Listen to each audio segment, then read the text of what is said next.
English at the time wasn't that great. I didn't have a lot of friends. I stayed with New Zealand house. So I had a host family and a guardian, and I was really homesick because I couldn't really communicate very well.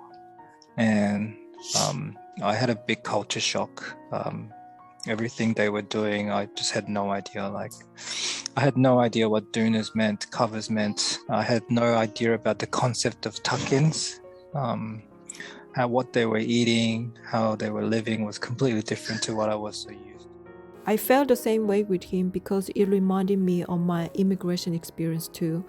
When I came to Australia first time, I had experienced overseas a lot, but I felt the culture shock, felt being alone because of huge cultural differences.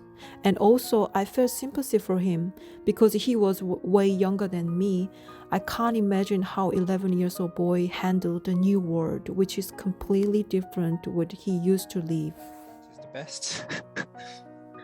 Because you feel at home, you sort of get the identity of who you are, who your family is, what kind of person you want to grow up to be.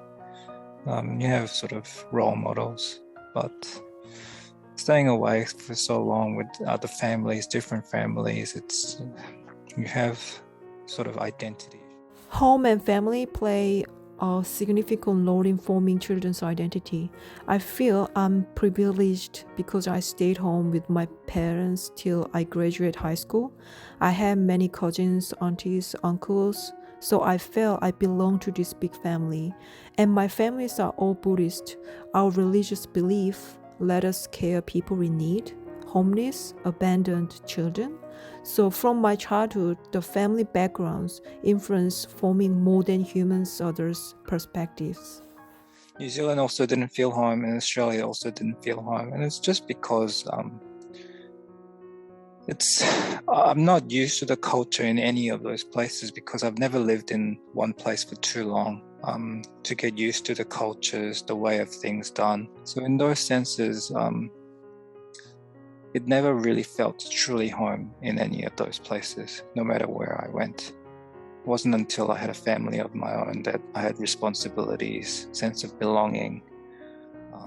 After listening to his story, it made me rethink creating an inclusive and welcoming learning environment is the key in early childhood education settings so that all children and families feel a sense of belonging like, oh, this is our kindergarten, we want to play together.